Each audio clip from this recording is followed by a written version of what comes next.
El intento de asesinato casi conseguido con el senador Miguel Uribe Turbay en Colombia no solamente es un hecho horrible, sino que demuestra o resalta lo dividida que se encuentra la sociedad colombiana. Hay que decirlo. Colombia es un país extremadamente asimétrico, casi 1.000.000 de kilómetros cuadrados, cerca de 40 millones de personas, pero es un país sumamente, como todos los países que fueron conquistados por España en América del Sur. Los ricos en Colombia son ricos y los pobres son pobres, por supuesto. Y los pobres son campesinos. Y esa diferencia tan marcada entre pobres y ricos se comienza a reflejar a finales de la década del 40. Aquel famoso suceso del Bogotazo, en el cual fue asesinado el candidato del Partido Liberal, Jorge Eliezer Gaitán. Y por supuesto eso trajo como consecuencia una dictadura militar, la dictadura de Rojas Pinilla. Y luego de Rojas Pinilla, tanto el Partido Liberal como el Partido Conservador lograron ponerse de acuerdo. Entonces se sustituían en el poder.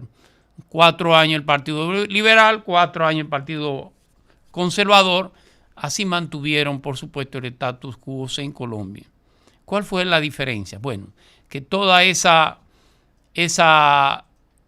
clase tan marcada de la riqueza llevó como consecuencia que los campesinos terminaran formando todos los tugurios en las afueras de Bogotá, en las afueras de Medellín y en las grandes ciudades colombianas. Y claro, eso trajo una respuesta política, que fue la creación de los frentes guerrilleros, de la FARC, de las Fuerzas Revolucionarias Colombianas, del M-19, que es un grupo al cual perteneció el actual presidente, y por supuesto una respuesta de la derecha, como lo fue las autodefensas colombianas. En pocas palabras, la asimetría y la interpretación de los colombianos siempre se ha dado en virtud de los dos polos.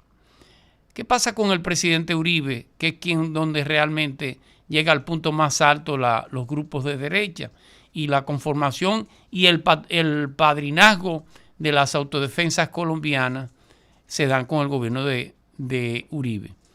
Y por supuesto con el gobierno actualmente de quien era el exalcalde de Bogotá, Gustavo Petro, se da lo diametralmente opuesto. Petro es un ex dirigente del M-19, fue uno de los líderes que intervino en el secuestro del Congreso de Colombia. Tiene toda una historia de guerrilla. Y por supuesto fue el alcalde de Bogotá, buen alcalde, hay que decirlo. Aunque esos grupos de derecha terminaron minando su credibilidad, inclusive inhabilitándolo para cualquier cargo político.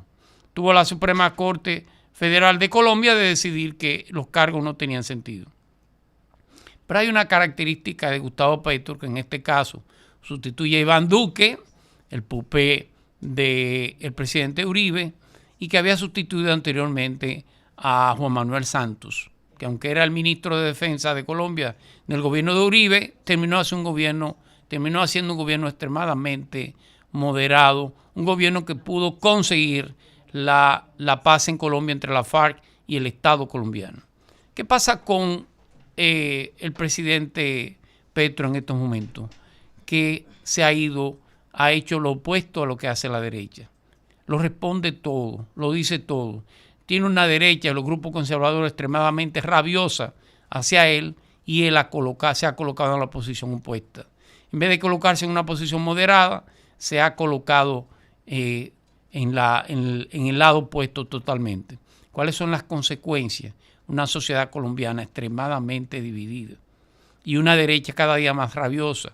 La muerte de este joven, del senador Uribe Turbay, por cierto, nieto del presidente Turbay Ayala y hijo de la que fuera secuestrada y muerta por los carteles colombianos como Diana Turbay, la verdad es que viene a exacerbar.